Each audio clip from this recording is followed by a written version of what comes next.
दिन बाद विवाह का शुभ मुहूर्त निकल रहा है। हाँ पंडित जी, दादी ने 10-12 लोगों को ही बुलाने का सोचा है।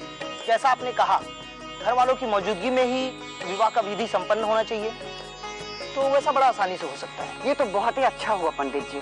आभा के घर वालों को फोन करके मुहूर्त के बारे में बता देते हैं और पूछ भी लेते हैं कि उन्हें कोई आपत्ति तो नहीं है। जी दादी। करण, हम दोनों के घर वाले शादी के लिए मान गए हैं।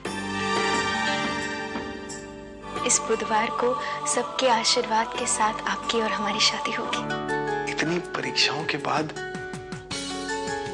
हमारा प्यार जीत गया।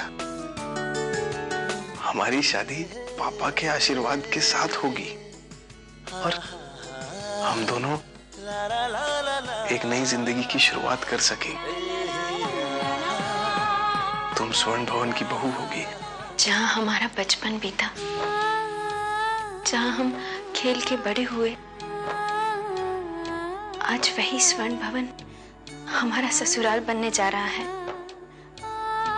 स्वर्ण भवन से तुम्हारा एक अटूट रिश्ता है आभा।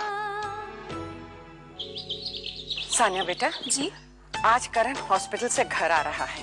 वो तो जान नहीं पाएगा। उसके शादी के कपड़े बेटा तू ही जाके ले आ।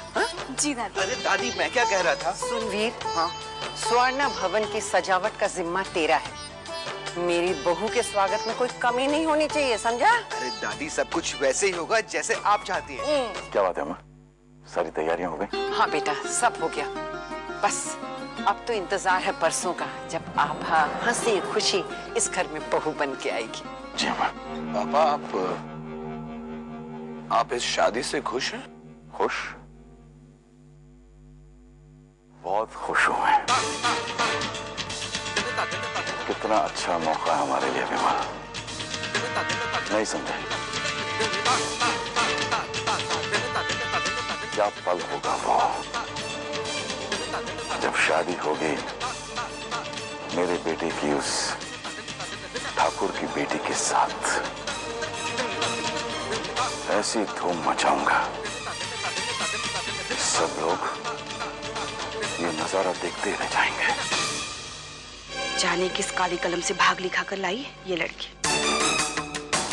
पहले जब शादी हो रही थी तो एक्सीडेंट हो गया, अब जब फिर से शादी हो रही है तो बाप शरीक नहीं होना चाहता। न जाने और क्या क्या होगा। ज्यादा बकवास मत करो, जो काम कहा है वो करो, जाओ। मैं जानता हूं जो हुआ उसे सह पाना बहुत मुश्किल है, लेकिन बेटा वक्त धीरे धीरे सब जख्म भर देता है। मामा जी, आप ऐसे क्यों कह रहे हैं? मैं तो बिल्कुल बढ़िया हूँ। वो कहते हैं ना, टिप टॉप। मैं तो बिल्कुल ठीक हूँ। और आप मेरे बारे में सोचना बंद कीजिए, बारात के बारे में सोचिए जो किसी भी वक्त आती होगी। मामा जी, बहुत काम है, मुझे बताइए काम करना क्या क्या है?